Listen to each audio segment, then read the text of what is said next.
मेरे दोस्तों, इंसान को कुल अकल भी मिल जाए तो फिर भी अल्लाह की हिकमत का वो इहाता नहीं कर सकता। रब्बे करीम को ज़्यादा पता है कि हमारे लिए कौन सी चीज़ बेहतर है और कौन सी चीज़ हमारे लिए नुकसान का बाइस है। अल्लाह तबारक व तआला की हिकमत ये चाहती है कि मेरे बंदे परेशान ना हो। रब ये चाहता है कि मेरे बंदे किसी जगह पे भी दिक्कत और परेशानी का शिकार ना हो। तो अल्लाह तबारक व तआला ने राह एतदाल इख्तियार करने का हुक्म इरशाद फरमाया कि तुम एतदाल के रस्तों पे चलो, मोतदल जिंदगी गुजारो, अफरातो तफरीद से बचो।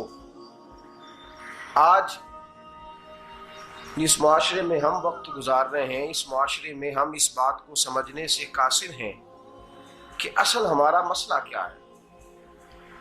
हमारा असल जो मसला है उसकी शनाख्त हमें कैसे होगी और हम फिर उस तक रसाई किस अंदाज में हासिल कर पाएंगे। हम हमेशा अपनी आमदन बढ़ाने के चक्कर में रहते हैं। एक काम और शुरू कर लें, पार्ट टाइम जॉब शुरू कर लें, कोई साइड बिजनेस उसका आगाज कर लें। हमारी जो दौड़ लगी हुई है वो लगी है काम बढ़ाने में, आमदन बढ़ाने में। हालांकि इस्लाम हमें ये कहता है कि तू आमदन बढ़ाने के चक्कर में ना पड़। असल बात यह है कि तू अपने खर्चे कंट्रोल कर। तंग इंसान वो नहीं होता जिसकी आमदन थोड़ी होती है। ये तवज्जो कीजिएगा मेरी बात, ये कीमती बात है और गुफ्तगू सारी का लुबे लुबाब है। तंग बंदा वो नहीं होता जिसकी आमदन थोड़ी होती है। असल परेशान वो होता है जिसके खर्चे ज्यादा होते हैं। और हमारा जो रोजमर्रा का नुकसान हो रहा है ना, वो आमदन के मामलात में नहीं हो रहा। बुनियादी नक्श जो वाकया हो रहा है वो ये है कि हमारे अखराजात ज्यादा, और वो अखराजात किसी और ने नहीं बढ़ाए। वो खर्चे हमने खुद बढ़ा लिए हैं और अब हमें उसका नुकसान भुगतना पड़ रहा है। और अगर आप सही मानों में टटोलें तो जो बहुत अमीर लोग हैं वो तो उन खर्चों से बच गए। मैंने बहुत सारे ऐसे खत्मात में शिरकत की है। मैं बहुत सारी ऐसी जगहों पे गया हूं कि जहां लोगों ने बड़ा मुख्तसर सा खत्म दिलाया है तो हो गया है खत्म। खत्म के मामले में कब किसी ने पाबंदी लगाई है कि उसमें 200 आदमी शरीक होगा तो तब ये साले सवाब सही हो सकेगा? कौन कहता है? या शादी के मौके पर अगर सारे बहन भाइयों को न बुलाया गया तो मेरी शादी पाया तकमील तक नहीं पहुंचेगी, इसमें बरकत नहीं होगी। ये किसने फतवा दिया है? मोतदल जिंदगी का इस्लाम हुक्म देता है।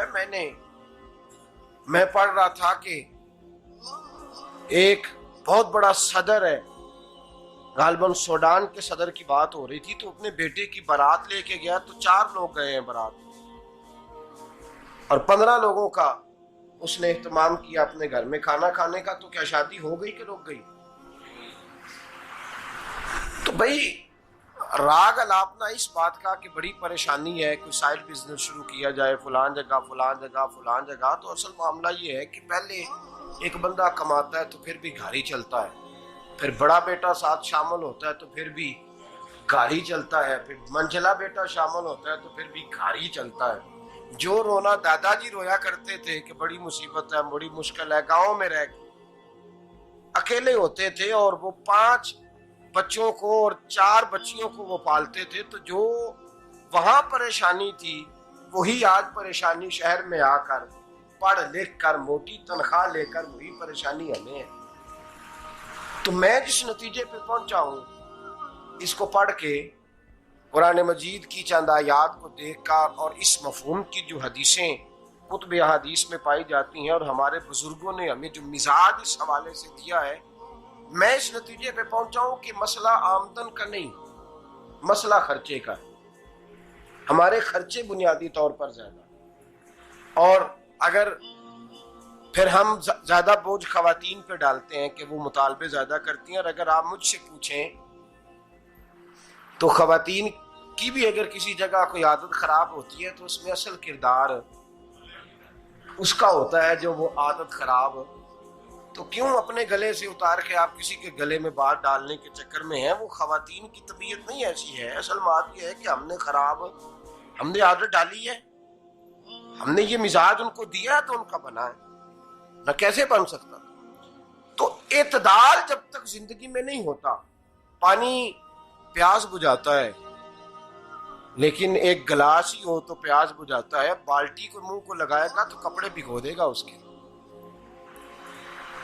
हालांकि पानी बुरी चीज का नाम नेमत है ना, बहुत बड़ी अल्लाह की, लेकिन प्याले में ही अच्छा लगता है। कोई मटका मुंह को लगाएगा तो तांग होगा, प्याला ही बेहतर है उसके लिए। तो मेरे दोस्त, मटके से भी बाज़ौक़ात काम चल जाता है, लेकिन अगर कोई कहे नहीं मुझे दरिया ही चाहिए तो उसका तो घर बह जाएगा, सारा घर बह जाएगा उसका। हमें दरिया काबू करने का मूड बनाया हुआ है तो इससे घर बहा करते हैं, इससे घर बना नहीं करते। घर प्याले से पानी पीने से बनता है। अगर तू दरिया पे कब्जा करने का मूड बनाएगा तो घर बनेगा नहीं, घर बह जाएगा। आग ना हो तो खाना पक नहीं सकता, लेकिन हल्की आंच से खाना पकता है। और अगर आंच तेज कर दी जाए तो जी, करीने क्यास बात कर रहा हूं मैं, अकल से मावरा नहीं कर रहा। करीने क्यास समझाने के लिए मिसालें दे रहा हूं। हल्की आंच पे खाना पक जाता है और आग तेज हो तो खाना जल जाता है। तो खाना उतनी देर खाने के काबिल रहता है जब तक वो हल्की आंच पे पकता है। तू जितनी मर्जी तू कहता है नहीं मेरा गुजारे नहीं, आग तेज होनी चाहिए, तो मियां जल जाएगा, जल जाएगा। हवा न मिले तो सांस नहीं आती, ठीक है। ऑक्सीजन ना हो तो सांस, हवा ना चले तो गुजारा नहीं होता। लेकिन अगर तेज जले ना, अगर तेज जले तो तेज चले तो आंधी और तूफान बन जाए तो छतें गिरा देती है, जाने ले लेती है। हम हैं तूफान के चक्कर में, हम हैं दरिया के चक्कर में, हम हैं बड़े नाव के चक्कर में। तो मियां हल्की आंच ही अच्छी है, याद रख। और एक गिलास पानी का एतदाल से मिलता रहे तो वही मिलता रहे, जरूरत के वक्त वही बेहतर है। तू पूरे दरिया पे कब्जा करने का प्रोग्राम ना बना, तांग हो जाएगा। और मेरे अजीज याद रख, हवा सांस लेने के मुताबिक मिले तो वो ये अच्छी है, जो सांस बंद करने पे आ जाए वो हवा अच्छी। हमने चक्कर चला लिया है कि ज्यादा पैसा, रातों रात पैसा, लंबा पैसा, ये प्लाट भी मेरा, वो प्लाट भी मेरा, गुजरांवाला भी, गुजरात भी, लाला मूसा खाड़ी और पिंडी तक जहां मैं जाऊं मेरे नाम की तख्तियां लगी हुई होनी चाहिए। इस्लाम मना